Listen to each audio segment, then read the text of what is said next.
meningkatkan taraf berpikir itu dimulai dengan escape. Gimana? Coba lihat ya. Terbaik. Pertama, Nabi Muhammad. Yang paling top ya tentu ya. Langsung yang top paling ya. top. Nabi Muhammad itu ngeliat kerusakan yang nggak pernah terjadi di zaman yang lain. Dan lu tahu kita awali dulu dari ini ya, apa namanya? Tahun terburuk dalam sejarah dunia. Ada ya itu? Ada. Tahun terburuk dalam sejarah dunia itu 536. Semua orang udah sepakat. Karena pada saat itu untuk sekitar 70 tahun, 50 sampai 70 tahun ke depan, bumi itu benar-benar paceklik. Gara-gara ada gunung meletus di mana-mana. Paceklik itu apa? Paceklik itu gue ada bahasa-bahasa yang harus bukan kemarau panjang. Paceklik itu crop berhenti berproduksi. Oh, berarti sampai di tahap famine lah. Famine. Ya? Orang nggak bisa makan banget. gitu. Benar. Karena parah bangetnya gini, gunung meletus di mana-mana, mendung sehingga kemudian ngalangin cahaya matahari. Akhirnya seluruh dunia itu benar-benar gagal panen semua. Dan orang-orang hampir nggak pernah ngelihat sinar matahari dalam kemudian beberapa bulan ke depan. 536 itu adalah tahun terburuk dalam sejarah dunia, lanjut 50 sampai 70 tahun. Lebih gelap daripada sekarang berarti? Jauh. Tahun terburuk dalam sejarah manusia. Bayangin kalau manusia sudah dari misalnya berapa ratus ribu tahun yang lalu, ini tahun terburuknya adalah 536. Dan tebak kapan Rasulullah lahir? Sekitar sana. Tahun gajah. Oh iya, gue ingat itu di Tiba ya. Tiba, betul. Nah, jadi tahun gajah 570. Jadi Rasulullah itu lahir, dia melihat dari segi fisik dan mental kerusakannya parah banget. Parah banget. Ada orang ngubur anaknya sendiri. Ngubur anaknya sendiri. Karena dia nggak mau punya anak selain laki-laki. Dia malu kalau punya anak perempuan. Ketika punya anak perempuan, lu kebayang nggak sih? Aku sebagai seorang ayah punya anak perempuan. Jelas aku lebih peduli daripada anak laki-laki dong. Itu benar. Tapi zaman dulu kan dilihatnya sebagai beban mungkin ya. Beban. Dikubur hidup-hidup bro. Hidup-hidup dikubur. Itu tradisinya orang-orang Arab pada saat itu. Nah, tidak hanya itu. Ya? Radikal. Punya istri bisa 40 sampai 100. Lu bisa bayangin gak sih? Kalau contoh ya, kalau ini simulasi ya. Simulasi walaupun aku gak akan. Aku nikah umur 20 tahun, setiap tahun aku nikah satu istri. 60 tahun aku punya istri yang bervariasi antara umur 60 sampai umur kayak koleksi sih, bisa dipajang gitu kan. Nah, ketika seorang Arab mati yang punya istri banyak, istrinya diwariskan. Emang gitu konsepnya dulu? Benar, konsepnya gitu. Lu bayangin aja, kerusakan apa lagi? Riba merajalela. Segala macam, kemudian orang-orang yang budak lahir hitam apes. Karena dia bakal jadi budak kan gitu kan ya. Dia lahir kemudian punya nasab bagus, dia langsung tiba-tiba jadi tinggi. Apalagi kalau dia anak. Dulu ada masalah pejabat juga nggak? Ada. Tapi apapun yang Anda temukan sekarang masalah-masalah ada di masa Rasulullah SAW. Ada juga orang yang nyulap tuh. Dari bukan bensin waktu itu ya. Bukan bensin. Oh iya. 90 ke 92 gitu kan. Duanya dari mana gitu. Nah betul. Nah ada juga tuh model-model kayak gitu. Nah apa yang dilakukan oleh Rasulullah? Escape. Beliau naik ke Gua Hira. Untuk escape dari semua itu. Karena kalau kita tidak escape, kita nggak akan pernah lihat lebih terang dan lihat lebih jelas. Itu kan kayak perspektifnya, kita nggak bisa nge-solve masalahnya kalau kita bias banget ada di dalam semua permasalahan itu. Kan kita harus punya perspektif yang kalau bahasanya tuh non-partisan, non-bias gitu. Betul. Kita harus lihat dari luar, benar-benar cari solusinya, jadi dia escape. Dan berapa lama Rasul escape? Itu lebih daripada setahun. Oh ya? Rasulullah escape, lihat dari atas, benar-benar literally dari atas, dia bisa ngelihat Mekah seluruhnya dari Hira itu. Lalu kemudian dia ngelihat dari segi kemudian makna, apa sih yang menjadi permasalahan sebenarnya. Dan hasil dari escape itu Allah turunkan Iqra bismi rabbikal ladzi khalaq. Nah, bacalah dengan nama Tuhanmu yang Maha Pemurah. Bacalah itu adalah awal daripada mencerdaskan umat. Berarti kabur aja dulu tuh nggak salah. Nggak salah. Karena nabi-nabi banyak kabur juga. Iya. Bener. Itu baru satu kan? Iya. Dua. Lu tahu Nabi Musa? Musa pernah kabur. Oke. Escape. Bener, escape. Ceritanya dia kan ini habis podcast ini sih menurut gue escape room naik nih pendapatannya. Oh. Iya. Nanti ada orang bikin escape room ya. Musa orang istana. Tapi tidak mau memanfaatkan fasilitas bapaknya. Benar. Ini kita ngomong siapa? Ini kayaknya kebalikan. Iya kan ya. Nah, Musa tidak mau memanfaatkan fasilitas bapaknya dan dia tahu bahwasanya dia punya purpose. Tapi ketika dia lagi jalanin purpose dan prinsipnya bahwasanya dia paling nggak suka ada orang terzolimi. Jadi Musa itu orang yang nggak pernah bisa diam dan akan selalu ngamuk ketika terjadi sesuatu kezoliman. Pernah terjadi ada dua orang berantem antara the have sama kemudian orang-orang yang dalam tanda kutip ya minority. Lalu ketika dia berantem nih dua orang dipisah. Cuma karena saking kuat, berhenti jangan berantem, satunya mati. Cuma pisahin doang. Ketika mati, dia dianggap jadi pembunuh. Apa yang dia lakukan? Dia diinformasikan sama orang dalam, kamu jangan di sini dulu deh. Kamu pergi dari sini dulu karena kamu serve a bigger purpose dalam hidup kamu. Escape. Dia pergi ke Madian. Kan pemimpin kita juga sempat escape ke Yordania kalau nggak salah. Kalau itu bukan Musa kayaknya. Karena itu lain-lain Beda, itu lain lagi. Berarti kabur itu adalah termasuk salah satu bagian budaya para nabi. Dan gak hanya Nabi Musa, gak hanya Nabi Muhammad. Hampir semua nabi dikasih waktu untuk escape. Dengan tujuan untuk menaikkan taraf berpikir dulu. Taraf berpikir dulu. Karena sebelum taraf berpikir naik, dia harus escape. Satu lagi, Dragon Ball. Anjir, Dragon Ball. Dari Gua kira Nabi bakal ke Dragon Ball ya. Iya, gue kira bakal One Piece. Kalau Dragon Ball gue ikutin. Dragon Ball lo ikut. Lu tahu Mr. Popo? Tahu. Tinggalnya tahu di mana? Di atas kan.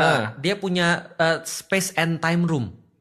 Ya kan ya. Nah, ketika dia masuk ke sana, dia escape sebenarnya. Tapi bukan untuk kabur untuk selama-lamanya, tapi untuk mempersiapkan satu hal yang lebih penting. Di situ kan dia jadi super saya kan? Yeah. One Piece. 3D 2Y.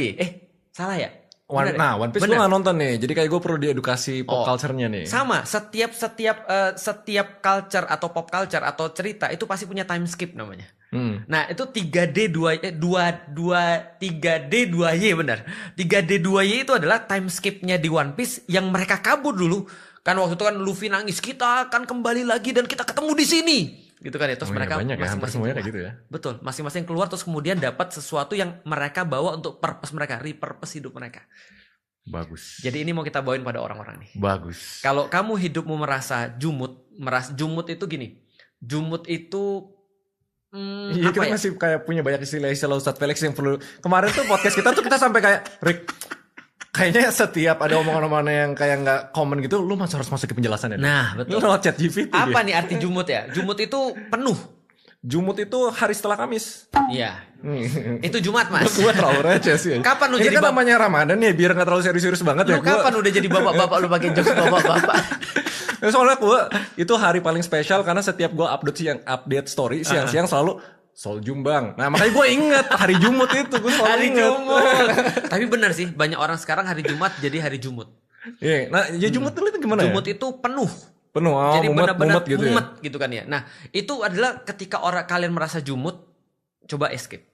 Kalau kalian merasa bahwa kalian tuh hidupnya mentok, coba escape. Kalau kalian merasa perlu untuk repurpose diri Anda, coba escape. Dan Ramadan itu bulan escape. Itu dia. Nah kalau gue kan dari sisi pebisnis ya. Jadi kayak gue setiap ngerjain sebuah project tuh mesti ada KPI. Ya. Kalau gue internal pun punya 2 KPI. Yang pertama, karena gue kan ngedesain kemarin ya. Jadi escape ini ada tematik mingguannya. Misalnya ini belum final, tapi misalnya yang pertama escape from injustice.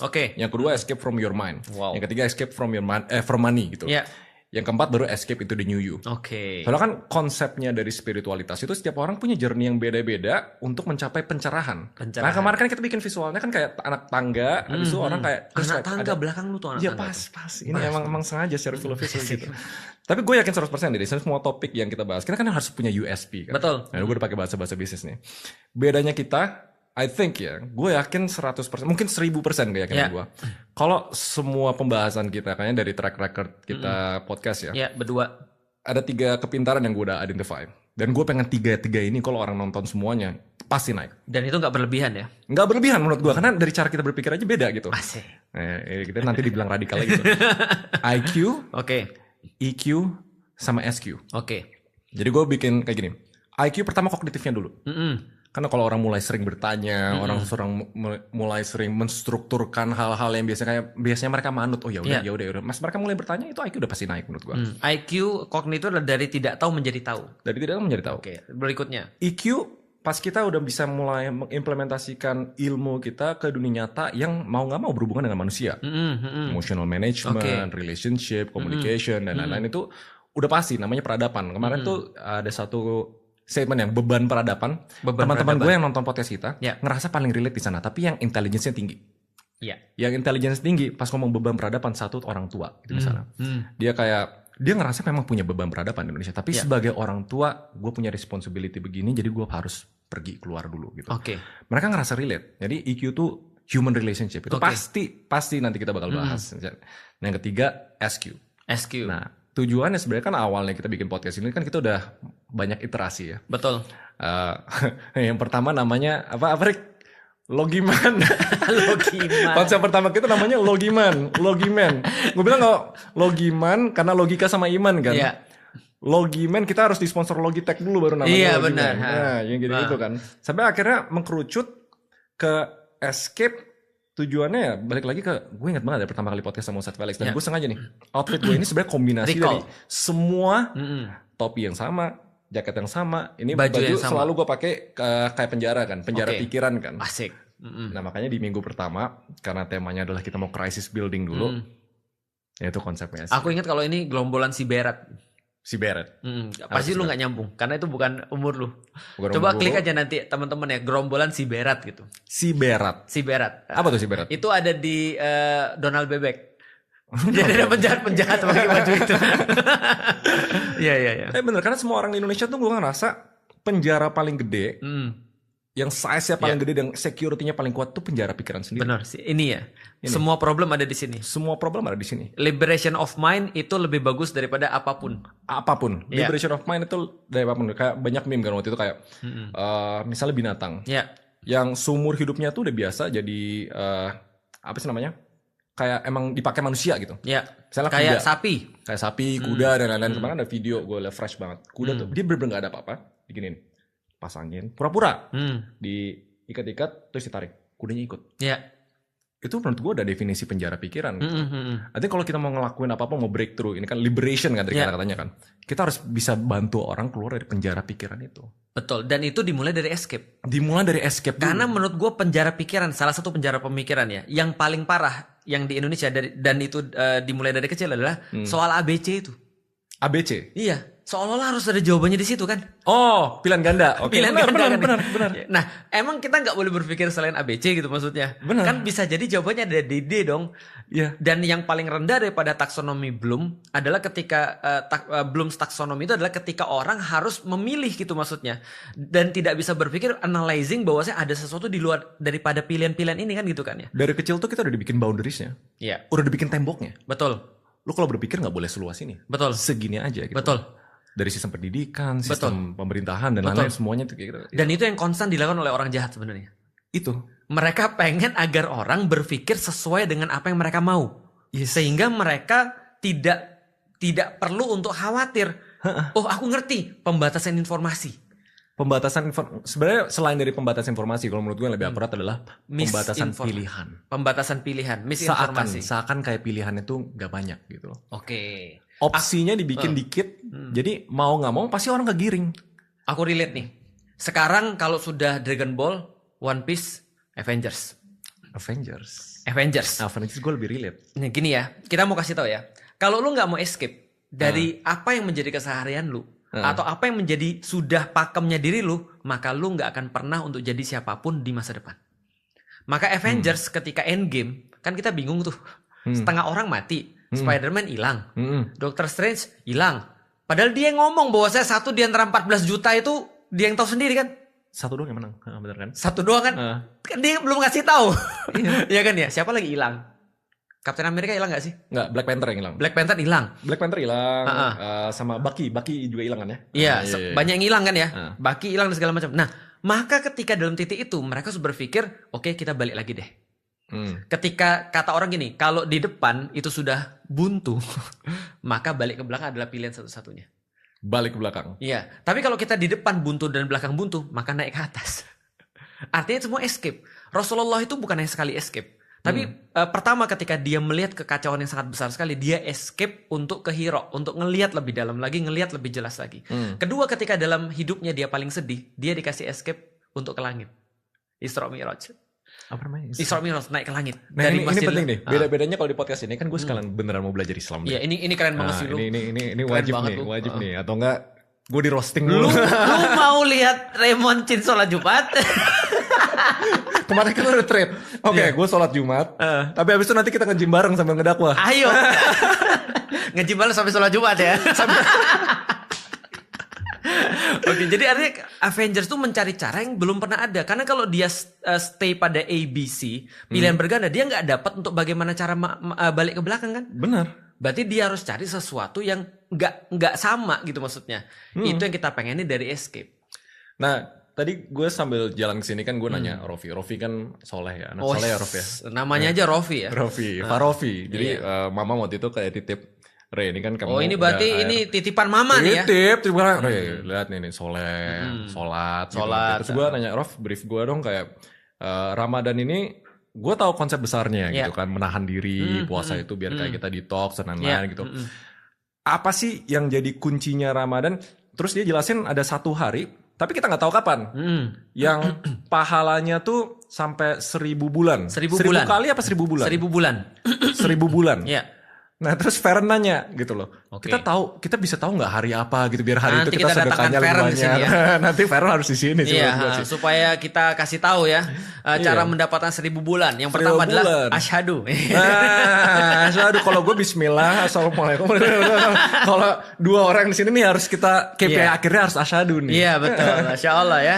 Terus dia bilang kayak apa jawaban kita ini ya Rof ya kayak ya itu Allah yang tahu gitu.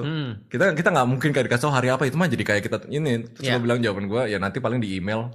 Tapi ada spillnya kok. Ada spillnya. Ada spillnya.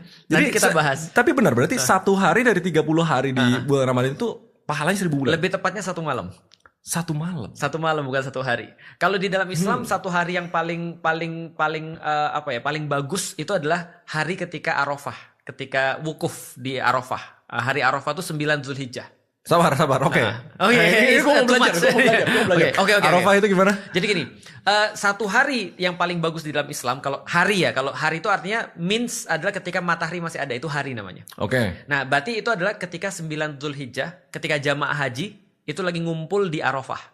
Namanya hari Arafah. Itu hari paling bagus. Tapi kalau malam Arafah paling ini bagus. tempat. Apa? Bukan. Arafah ini situasi, Arafah tempat atau time and place. Oke. Jadi ada hari nama hari Arafah, ada tempat namanya tempat Arafah. Nanti kita in depth nanti kita bahas lagi. Tapi kalau malam yang paling bagus, malam Lailatul Qadar namanya. Lailatul itu Qadar. kan. Betul itu. Gue sampai lupa tadi ini sebenarnya. Lailatul Qadar itu kata Allah di dalam Al-Qur'an khairum min alfi syahrin, lebih baik daripada 1000 bulan. Jadi minimalnya lu dapat 1000 bulan. Tapi by chance lu bisa dapat lebih daripada 1000 bulan. Berarti 1000 bulan itu 88 tahun ya? Kalau nggak salah. Harusnya. Nanti coba dihitung. Gua nggak bisa ngitung. Nah kalau malam berarti dia nggak ada matahari, itu malam tuh. Nah berarti aktivitasnya adalah aktivitas malam. Kenapa malam? Nah karena malam itulah ada sesuatu yang bisa ditunjukkan di mana kemudian cahaya nggak ada. Hebat kan? Jadi gini ya. Ternyata ada banyak hal escape itu kenapa gambarnya itu malam. Karena di malam itu atau ketika kadang-kadang terang itu tidak hanya cahaya. Tapi bisa jadi terang tuh terang itu ada pada saat yang paling gelap. Contoh ya misalnya ya, biji apa nih? Biji apa dulu? Biji. Okay. Itu cuma bisa tumbuh ketika dalam gelap. Itu benar. Karena ada hormon-hormon yang bisa tumbuh ketika gelap, ya kan ya. Yang kedua, malam itu memberikan ketenangan yang nggak diberikan siang. Siang itu keramaian, malam itu memberikan ketenangan. Ketenangan itu memberikan kontemplasi, escape. Maka orang-orang ketika dia bosan dengan siang, tunggu malam. Tapi ketika dia sudah kemudian kegelapan di malam, nanti pasti akan ada siang. Allah nyiptain ini bergantian nih. Nah, contohnya biji itu hanya bisa tumbuh ketika malam. Yang kedua, orang-orang ketika malam biasanya dia istirahat. Tapi Allah bilang, ayolah sediain waktu bangun. Karena di malam hari itu sinyalmu lebih kenceng. Karena kan kalau main HP zaman dulu ya, ini zaman dulu ya. Zaman dulu. Orang-orang pada tidur kita main. Nah itu koneksinya lancar. Dulu ketika aku masih kuliah, lu tau gak ada happy hours? Tapi tahu warnet kan? Warnet. Gue juga ada warnet. Malam-malam itu kan pasti diskonnya kayak 1000-2000 gitu lumayan kan? Lu 1000-2000 doang? 1000 enggak, jadi waktu itu kan dari 6.000 ke 4.000 per jam gitu. Gua pas kuliah ya tau gak lu? Kalau biasa 4.000 per jam, kalau pas happy hours dari jam 8 sampai jam 4 pagi itu cuma 8.000. Hemat juga ya. Gua download. Tapi gue zaman warnet tuh udah inflasi. Beda. Kalau gue dulu 6.000 per jam turun ke 4.000 per jam. Gua itu download Naruto di situ. Pakai disket gue nonton. Tahu lah 1,44 megabyte. Pakai disket nonton berapa detik? Gua harus sedia 8 disket. Oh iya, waktu itu zaman-zaman semua dipecah-pecah ya? Benar, pecah-pecah, bukan anime, komik. Nah, artinya kalau kita bahas gelap itu memberikan banyak hal yang gak diberikan oleh terang. Makanya di dalam Ramadan itu yang dihargai itu adalah malam-malamnya, bukan siang-siangnya. Nah, apa satu malam ini tadi apa namanya yang Lailatul Qadar. Lailatul Qadar. Lailatul Qadar. Kita anggap episode pertama karena kita udah tahu nih ada malam ini Apa kita Feren hunting mau bareng ganti nih. nama jadi Lailatul Qadar aja nih? Gimana? Kita gak ada nama yang lebih Kristen. Laila itu loh. Laila itu ini loh. Maria mau nggak Maria? Iya. Oh nanti kita bahas ya. Pas Nanti ada Feren seru nih. Nanti kita bahas. Seru. Berarti anggapannya kayak gini. Apa kita harus hunting bareng-bareng? Apa itu datang? Apa itu dicari? Itu dicari. Nah, Itu dicari. Kita hunting. harus hunting. Berarti kan Laila. Kaget kenapa lu pakai kata hunting? Itu kata yang benar-benar digunakan untuk Lailatul Qadar. Oh ya? Hunting benar-benar berburu Lailatul Qadar. Orang biasa ngomong begitu. Berburu Lailatul Qadar. Iya, itu kalimat yang dipakai oleh para sahabat. Serius. Kenapa? Maka gue kaget karena itu kayak jadi gini, orang mengibaratkan para ulama-ulama itu Lailatul Qadar itu kayak hewan buruan. Kayak hewan buruan. Sebelumnya harus dianalisis polanya dulu. Setelah polanya kita nyiapin badan kita sebagai seorang pemburu. Hunter nggak mungkin dong dia larinya pelan. Hunter nggak mungkin kok nggak ada resiliensi, nggak ada resistance, badannya nggak bagus kan nggak mungkin kan? Nggak mungkin. Yang kedua kita kenalin dulu buruan kita seperti apa. Karena dia munculnya di saat-saat tertentu dan kesempatan nggak mungkin 2 kali. Lu salah tembak sekali dia lari.